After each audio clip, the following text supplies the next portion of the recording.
Hoy 21 de junio meditamos el Evangelio de San Mateo capítulo 6, verso del 1 al 6 y del 16 al 18. En el nombre del Padre y del Hijo y del Espíritu Santo. Amén.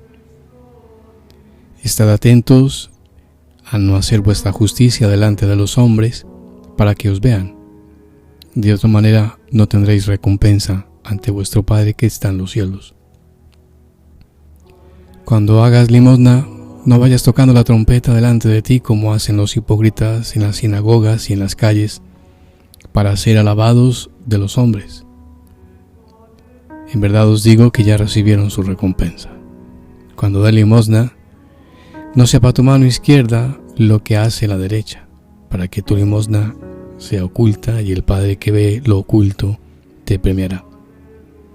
Y cuando oréis, no seáis como los hipócritas que gustan de orar en pie en las sinagogas y en los ángulos de las plazas para ser vistos de los hombres. En verdad os digo que ya recibieron su recompensa. Tú cuando ores, entra en tu cámara y cerrada la puerta, ora a tu Padre que está en lo secreto, y tu Padre que ve en lo escondido te recompensará. Cuando ayunéis, no parezcáis tristes, como los hipócritas que demudan su rostro, para que los hombres vean que ayunan. En verdad os digo que ya recibieron su recompensa. Tú cuando ayunes, úngete la cabeza, lava tu cara, para que no vean los hombres que ayunas, sino tu Padre que está en lo secreto. Y tu Padre que ve en lo secreto te recompensará. Palabra del Señor. Gloria a ti, Señor Jesús. Si hacemos una mirada a nuestro contorno, a nuestra cultura, a nuestro siglo, a nuestro tiempo que vivimos, pues estamos sujetos a la imagen. Y los productos que no se anuncian en la televisión, pues no se venden. Si no se anuncian por el internet, pues no se venden.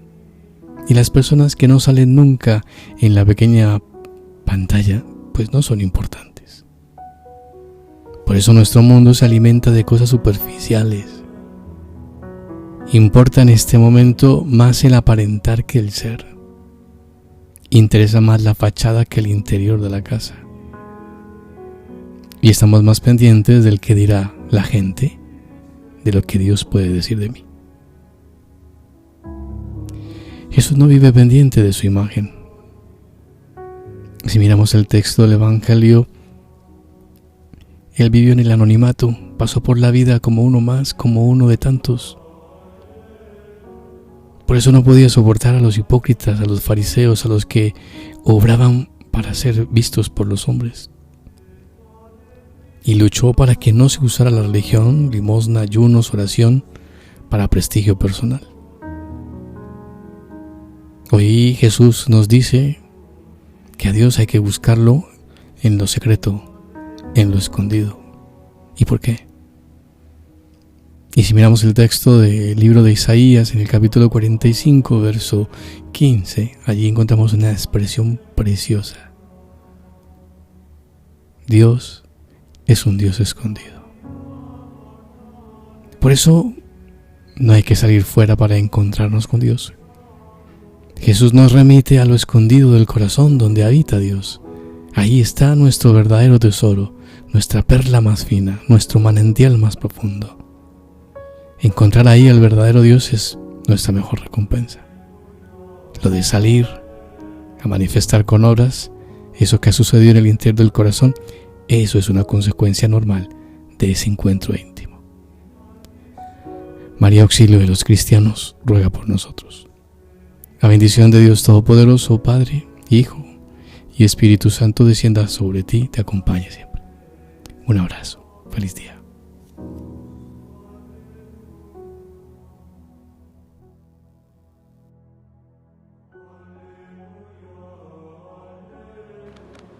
Mateo 6:1. En aquel tiempo, Jesús dijo a sus discípulos: tengan cuidado de no practicar sus obras de piedad delante de los hombres, para que los vean.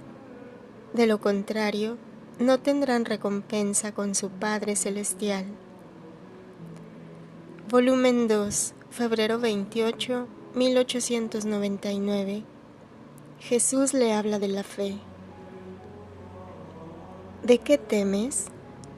¿No te he asistido las otras veces? Mi luz te circundará por todas partes, y así tú podrás manifestarlo.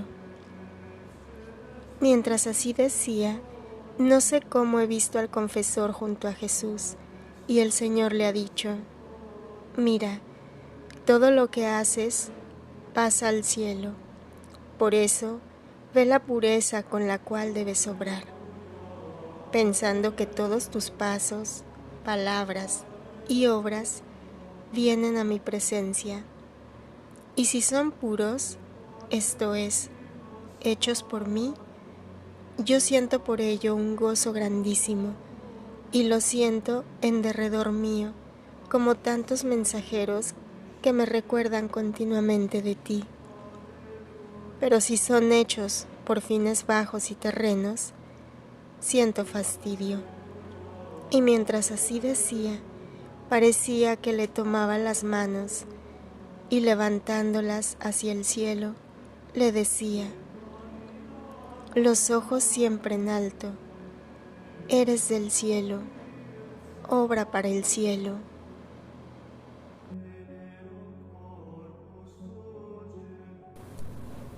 Volumen 2, mayo 7, 1899. De la pureza de intención y la verdadera caridad. Mientras que en el día he hecho la meditación, Jesús continuaba haciéndose ver junto a mí y me ha dicho: mi persona está circundada por todas las obras que hacen las almas, como por un vestido. Y a medida de la pureza de intención y de la intensidad del amor con el cual se hacen, así me dan más esplendor, y yo daré a ellas más gloria, tanto que en el día del juicio las mostraré a todo el mundo, para hacer conocer el modo como me han honrado mis hijos, y el modo como yo los honro a ellos.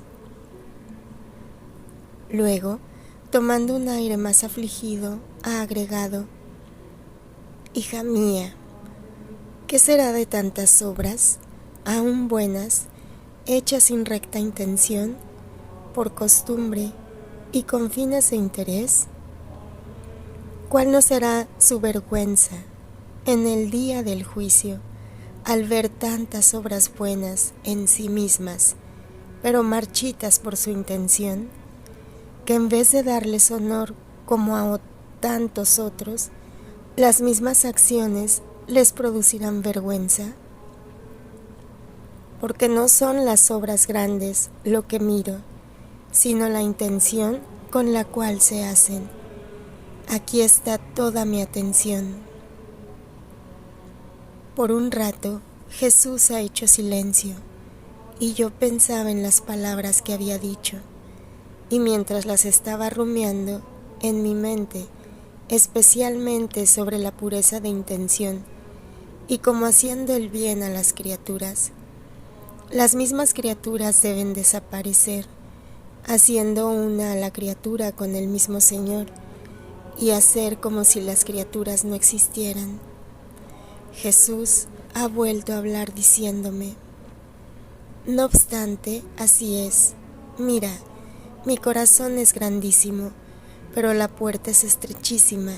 Ninguno puede llenar el vacío de este corazón, sino solo las almas desapegadas, desnudas y simples, porque como tú ves, siendo la puerta pequeña, cualquier impedimento, aún mínimo, es decir, una sombra de apego, de intención errónea, una obra sin el fin de agradarme, impide que entren a deleitarse en mi corazón.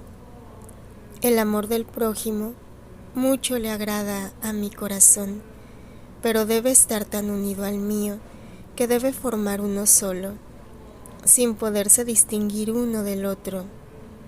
pero aquel otro amor al prójimo que no está transformado en mi amor, yo no lo miro como cosa que me pertenezca.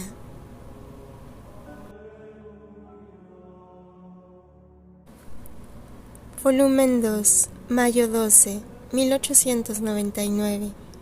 Jesús vierte de su costado dulzuras y amarguras en Luisa.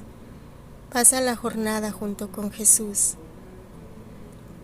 Hija mía, la caridad solo es perfecta cuando es hecha con el solo fin de agradarme, y entonces es verdadera y es reconocida por mí cuando está despojada del todo. Volumen 3, noviembre 6, 1899. Pureza de intención. Dulcísimo amor mío, te ofrezco estos movimientos de mi cuerpo que tú mismo me has hecho, y todos los demás que pueda yo hacer, con el único fin de agradarte y glorificarte. Ah, sí, quisiera que también los movimientos de los párpados, los de mis ojos, de mis labios y de toda yo misma sean hechos con el único fin de agradarte solo a ti. Ah, so buen Jesús, que todos mis huesos, mis nervios, resuenen entre ellos y con clara voz te atestiguen mi amor. Y Él me ha dicho: todo lo que se hace con la única finalidad de agradarme resplandece ante mí de una manera tal que atrae mis miradas divinas, y me agrada tanto que a esas acciones, aunque fuesen solo un movimiento de pestañas, les doy el valor como si fueran hechas por mí. En cambio, las otras acciones, que en sí mismas son buenas y aún grandes, no hechas únicamente para mí, son como ese oro enlodado y lleno de herrumbre que no resplandece, y yo no me digno ni siquiera mirarlas. Y yo, ah, Señor, qué fácil es que el polvo ensucie nuestras acciones. Y Él: no se necesita poner atención al polvo, porque éste se sacude. A lo que hay que atender es a la intención.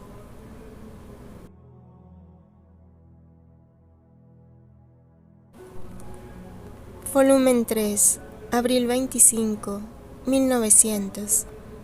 La pureza en el obrar es luz. Encontrándome fuera de mí misma y no encontrando a mi dulce Jesús, tuve que girar mucho para ir en busca de Él. Al final lo he encontrado en brazos de la reina mamá, tomando la leche de sus pechos, y por cuanto yo le decía y hacía, parecía que no me prestaba atención. Es más, ni siquiera me miraba. ¿Quién puede decir la pena de mi pobre corazón al ver que Jesús no me hacía caso? Después de haber dado rienda suelta a las lágrimas, teniendo compasión de mí, ha venido entre mis brazos y ha derramado en mi boca un poco de esa leche que había chupado de la mamá reina. Después de esto, he mirado su pecho, y tenía una pequeña perla, tan resplandeciente que investía de luz la humanidad santísima de nuestro Señor. Entonces, queriendo saber el significado, le he preguntado a Jesús qué cosa era esa perla, que mientras parecía tan pequeña, expandía tanta luz. Y Jesús: es la pureza de tu sufrir, porque aunque es pequeño, pero como sufres solo por amor mío, y estarías dispuesta a sufrir más si yo te lo concediera, esta es la causa de tanta luz. Hija mía, la pureza en el obrar es tan grande que quien obra con el único fin de agradarme a mí solo, no hace otra cosa que mandar luz en todo su obrar. Quien no obra rectamente, aun el bien, no hace otra cosa que esparcir tinieblas. Entonces he visto en el pecho de nuestro Señor que tenía un espejo tercísimo, y parecía que quien caminaba rectamente quedaba todo absorbido en ese espejo. Quien no, quedaba fuera, sin que pudieran recibir ninguna marca de la imagen del bendito Jesús. Ah, Señor, tenme toda absorbida en este espejo divino, a fin de que ninguna otra sombra de intención tenga yo en mi obrar.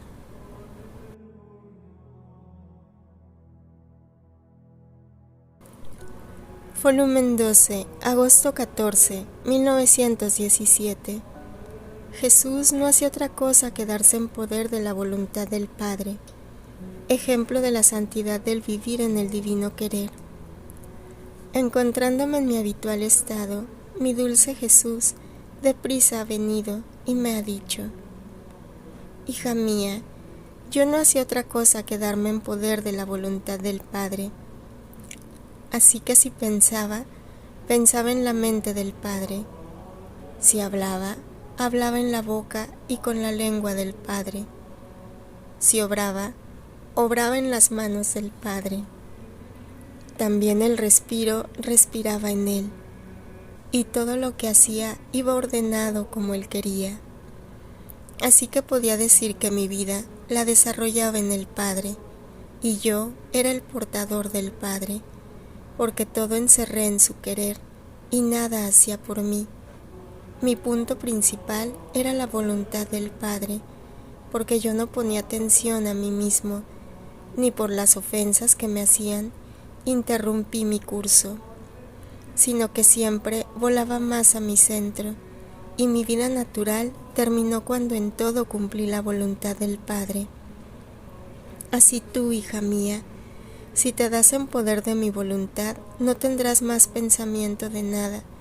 Mi misma privación que tanto te atormenta y te consume, corriendo en mi voluntad, encontraré el sostén, mis besos escondidos, mi vida en ti, vestida de ti. En tu mismo latido sentirás el mío, ardiente y doliente, y si no me ves, me sientes, mis brazos te estrechan, y ¿cuántas veces no sientes mi movimiento, mi aliento refrescante que calma tus ardores? Tú sientes todo esto, y cuando haces por ver quién te ha estrechado, quién te ha dado su aliento, y no me ves, yo te sonrío, y te beso con los besos de mi querer, y me escondo más en ti, para sorprenderte de nuevo, y para darte un avance de más en mi voluntad. Por eso, no me amargues con afligirte, sino déjame hacer. El vuelo de mi querer no se detenga jamás en ti, de otra manera obstaculizarías mi vida en ti, mientras que con el vivir de mi querer yo no encuentro impedimento y hago crecer y desenvuelvo mi vida como quiero. Ahora, para obedecer, quiero decir 2 palabras acerca de la diferencia del vivir resignado a la divina voluntad y el vivir en el divino querer. Primero, vivir resignado, según mi pobre parecer, significa resignarse en todo a la voluntad divina, tanto en las cosas prósperas como en las adversas, mirando en todas las cosas a la divina voluntad, el orden de las disposiciones divinas que tiene sobre todas las criaturas, y que ni siquiera un cabello puede caer de nuestra cabeza si el Señor no lo quiere. Me parece que es como un buen hijo que va a donde quiere el Padre, sufre lo que quiere el Padre. Rico o pobre, le es indiferente, porque está contento solo con ser lo que el Padre quiere. Si recibe o pide órdenes de ir a alguna parte para el desempeño de alguna empresa, él va solamente porque lo ha querido el Padre. Pero mientras dure el tiempo de estar lejos, debe tomar un descanso, detenerse para reposar, tomar el alimento, tratar con personas. Por tanto, debe poner mucho de su querer a pesar de que va, porque lo ha querido el Padre. Pero en tantas cosas se encuentra en la ocasión de hacer por sí mismo, por lo tanto, puede estar los días, los meses lejos del Padre, sin estar en todas las cosas especificada la voluntad del Padre. Así que a quien vive resignado al divino querer, le es casi imposible no mezclar su voluntad en lo que hace. Será un buen hijo, pero no tendrá en todos los pensamientos, las palabras, la vida del Padre retratada del todo en él, porque debiendo ir, regresar, seguir, tratar con otros, el amor queda roto, porque solo la unión continuada hace crecer el amor y jamás se rompe. Y la corriente de la voluntad del Padre no está en comunicación continua con la corriente de la voluntad del Hijo. Y en aquellos intervalos, el Hijo puede habituarse a hacer la propia voluntad. Sin embargo, creo que es el primer paso hacia la santidad. Segundo, vivir en el divino querer. Quisiera la mano de mi amable Jesús para escribirlo. Solo Él podría decir todo lo bello, lo bueno y lo santo del vivir en el divino querer. Yo soy incapaz. Tengo muchos conceptos en la mente, pero me faltan las palabras. Jesús mío, derrámate en mi palabra, y yo diré lo que puedo. Vivir en el divino querer significa inseparabilidad, no hacer nada por sí mismo, porque delante al divino querer se siente incapaz de todo. No pide órdenes ni las recibe, porque se siente incapaz de ir solo y dice: si quieres que haga, hagamos juntos, y si quieres que vaya, vayamos juntos. Así que hace todo lo que hace el Padre. Si el Padre piensa, hace suyos los pensamientos del Padre, y no hace ni un pensamiento de más de los que hace el Padre. Si el Padre mira, si habla, si obra, si camina, si sufre, si ama, también ella mira lo que mira el Padre. Repite las palabras del Padre, obra con las manos del Padre, camina con los pies del Padre, sufre las mismas penas del Padre y ama con el amor del Padre. Vive como vive, no fuera, sino dentro del Padre. Así que es el reflejo y el retrato perfecto del Padre, lo que no es para quien vive solamente resignado. A este Hijo es imposible encontrarlo sin el Padre, ni al Padre sin él. Y no solo externamente, sino que todo su interior se ve como entretejido con el interior del Padre, transformado, perdido todo en Dios. Oh, los vuelos rápidos y sublimes de este Hijo en el querer divino. Este querer divino es inmenso, a cada instante circula en todos, da vida y ordena todo, y el alma, esparciéndose en esta inmensidad, vuela hacia todos, ayuda a todos, ama a todos, pero como ayuda y ama el mismo Jesús, lo que no puede hacer quien vive solo resignado. Así que, por sí solo, es más, siente náuseas de su obrar humano, aunque sea santo, porque en el divino querer las cosas, aun las más pequeñas, toman otro aspecto, adquieren nobleza, esplendor, santidad divina, potencia y belleza divina. Se multiplican al infinito y en un instante hace todo, y después que ha hecho todo dice: no he hecho nada, lo ha hecho Jesús, y este es todo mi contento. Qué miserable cual soy. Jesús me ha dado el honor de tenerme en el divino querer para hacerme hacer lo que ha hecho Él. Así que el enemigo no puede mostrar a esta hija haciéndola dudar de si ha hecho bien o mal, poco o mucho, porque todo lo ha hecho Jesús y ella junto con Jesús. Esta es la más pacífica, no está sujeta a ansiedades, no ama a ninguno y ama a todos, pero divinamente.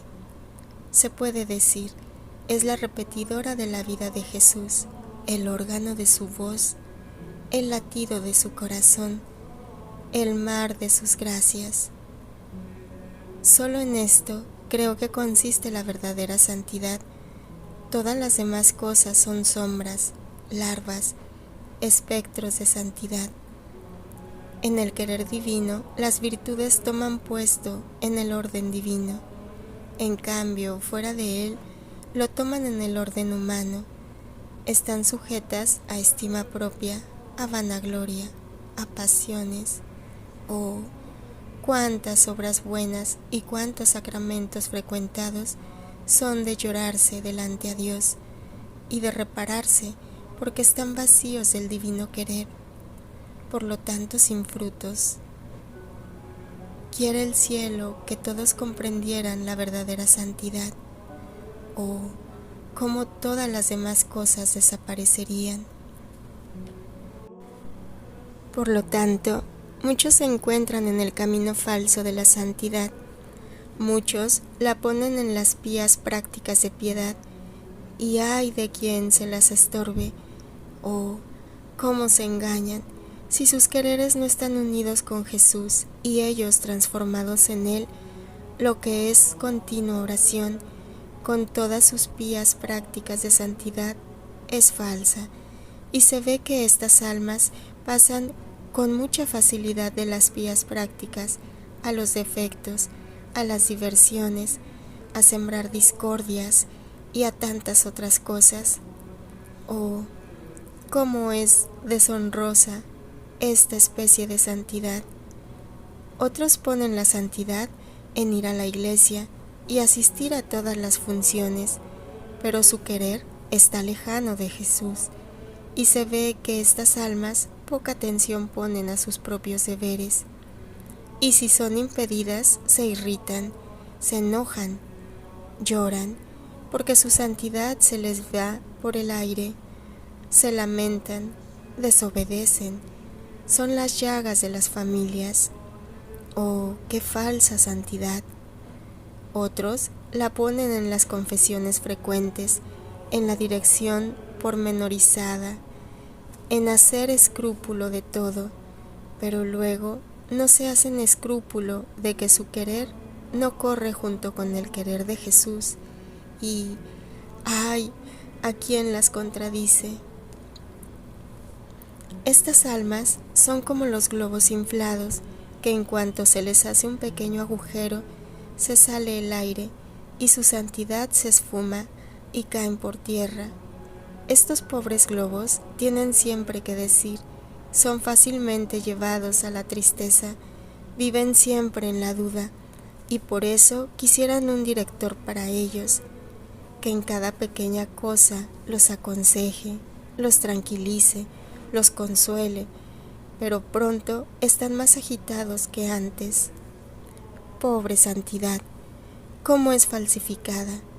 Quisiera las lágrimas de mi Jesús para llorar junto con Él sobre estas santidades falsas y hacer conocer a todos cómo la verdadera santidad está en el hacer la divina voluntad y vivir en el divino querer. Esta santidad echa sus raíces tan profundas que no hay peligro de que oscile, porque llena cielo y tierra, y donde quiera encuentra su apoyo. Es firme, no sujeta a inconstancias, a defectos voluntarios, atenta a los propios deberes, es la más sacrificada, desapegada de todos y de todo, aun de las mismas direcciones, y como sus raíces son profundas, se eleva tan alto que las flores y los frutos se abren en el cielo, y está tan escondida en Dios que la tierra poco o nada ve de esta alma. El querer divino la tiene absorbida en él. Solo Jesús es el artífice, la vida, la forma de la santidad de esta envidiable criatura. No tiene nada de suyo, sino todo es en común con Jesús. Su pasión es el divino querer, Su característica es el querer de su Jesús y el fiat es su movimiento continuo. En cambio, la pobre y falsa santidad de los globos está sujeta a continuas inconstancias, y mientras parece que los globos de su santidad se inflan tanto, que parece que vuelan por el aire a una cierta altura, tanto que muchos, y hasta los mismos directores, quedan admirados, pero pronto se desengañan, y basta para hacer desinflar estos globos una humillación, una preferencia usada por los directores con cualquier otra persona, pensando que esto es un robo que les hacen, pues se creen las más necesitadas, y mientras se hacen escrúpulo de tonterías, después llegan a desobedecer. Es la envidia y la polilla de estos globos, que royéndoles el bien que hacen, les va sacando el aire, y el pobre globo se desinfla y cae por tierra, llegando a ensuciarse de tierra, y entonces se ve la santidad que había en el globo. ¿Y qué cosa se encuentra? Amor propio, resentimiento, pasiones escondidas bajo aspecto de bien, y se tiene ocasión para decir que estos globos se han hecho juguete del demonio. Así que de toda la santidad no se ha encontrado otra cosa que un amasijo de defectos, aparentemente disfrazados de virtud, pero ¿quién puede decir todo? Solo Jesús sabe los males peores de esta falsa santidad, de esta vida devota, sin fundamento, porque está apoyada sobre una falsa piedad. Estas falsas santidades son las vidas espirituales sin fruto, estériles, que son causa de hacer llorar. ¿Quién sabe cuánto a mi amable Jesús? Son el mal humor de la sociedad, los tormentos de los mismos directores, de las familias. Se puede decir que llevan junto a ellos un aire maléfico que daña a todos.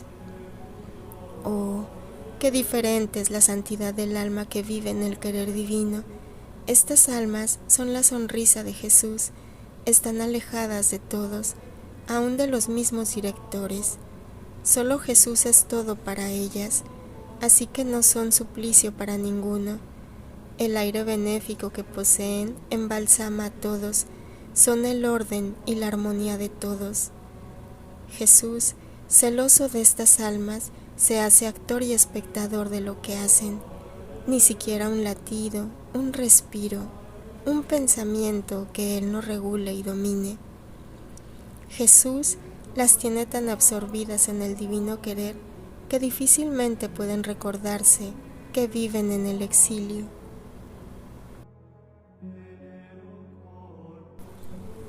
Mateo 6:4-6. Vuestro Padre que ve en lo secreto os recompensará. Volumen 14, marzo 16, 1922. Vivir en la divina voluntad no tiene nada de grande exteriormente. Todo se desenvuelve entre el alma y Dios.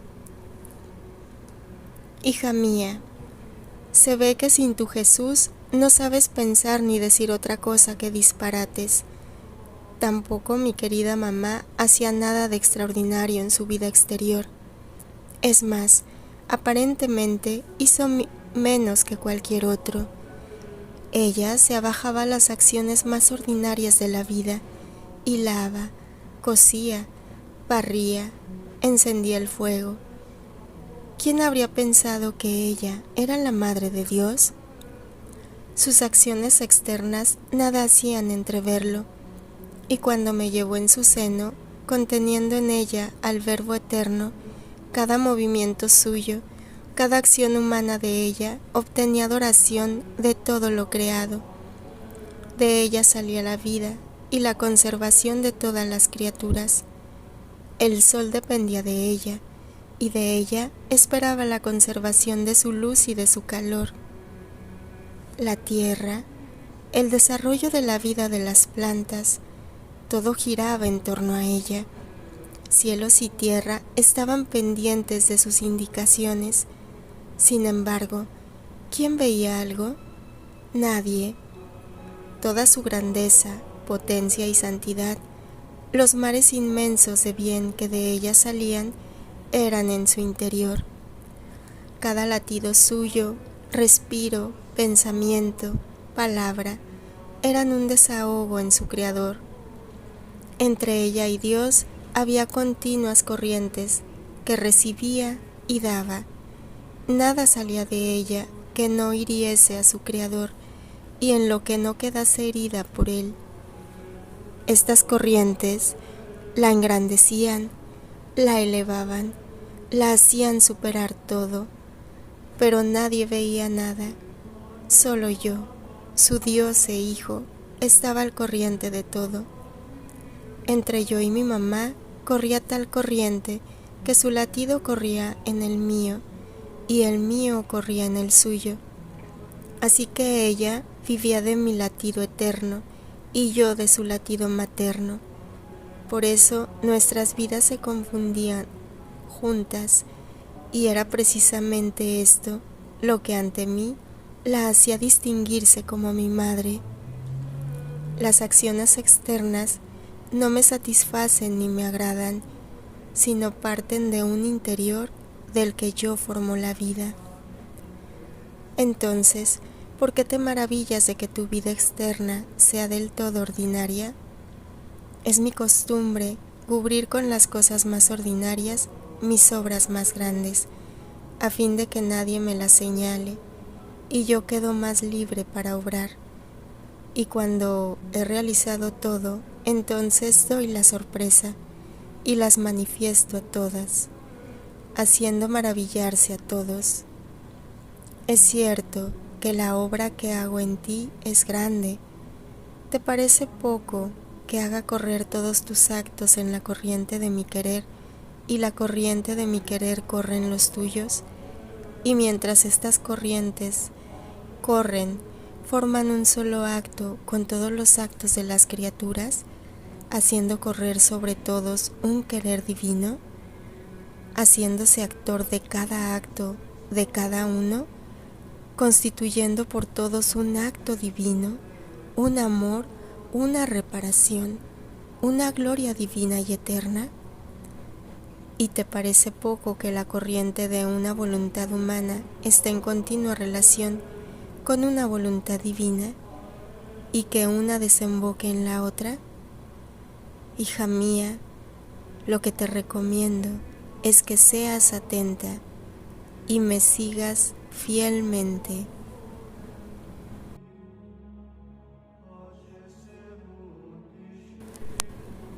Volumen 22, julio 30, 1927. La vida está en el movimiento continuo. Cómo este movimiento produce la fuente, valor de los actos internos. Hija mía, los actos internos de un alma que hace la voluntad de Dios están exentos de cualquier mal y sombra de defecto. Solo Dios es testigo de un acto interno, y mientras ninguno lo señala, ninguno lo mira, ninguno habla de él, Dios, como testigo del obrar de la criatura, donde a ninguno le es dado penetrar, en el interior de la criatura lo señala, lo mira, y de él le habla todo el cielo, y muchas veces también a la tierra de los grandes portentos del obrar interno de esta criatura. Ser señalado, observado y hacer hablar a Dios de una criatura es el acto, el honor más grande que ella puede recibir, y no puede ser excluido de las obras grandes que Dios cumplirá por medio de ella. Los actos internos son heridas, dardos, flechas al seno divino. Son mensajeros celestiales que salen de la criatura y vuelan a su Creador, y llevan la marca de la gloria, del amor y de agradar solo a aquel que la ha creado. En efecto, ¿quién ve? ¿Quién escucha? ¿Quién aprecia todo lo que haces en tu interior? Ninguno. Solo yo soy testigo. Los escucho y los aprecio. He aquí por qué en nuestras obras más grandes escogemos almas que aparentemente nada tienen de grande y de maravilloso, almas internas que no están corrompidas ni con miras humanas, de rumores, estrépitos, ni gloria, ni estima propia que llevan las obras externas. De hecho, en la redención escogimos una virgen simple, sin esplendores externos, pero tenía su interior hablante, que tanto supo decir a solas a su Creador, que lo venció y obtuvo la redención. Ahora, así hemos hecho para el reino del fiat divino. Hemos escogido otra alma toda interna, que tanto dirá, que rogará a Dios para que conceda el reino deseado. Los actos externos, aunque buenos y santos, no pueden agradarme como los actos internos, porque los externos están casi siempre impregnados del aire de la propia gloria, de la estima humana y a veces de crítica, y un pobre corazón siente en sí los efectos del elogio o bien de la crítica después que ha hecho sacrificios, y lo humano sale en el campo e inviste con su aire tenebroso sus actos, y por eso no llegan puros como deberían ser. En cambio, un acto interno no es ni criticado ni alabado, y lo humano no tiene dónde entrar. El alma misma, no sintiéndose observada por ninguno, le parece que no hace nada grande, y por eso sus actos están impregnados todos de aire celestial. Por eso, sé atenta, y haz que tu interior gire siempre en mi voluntad.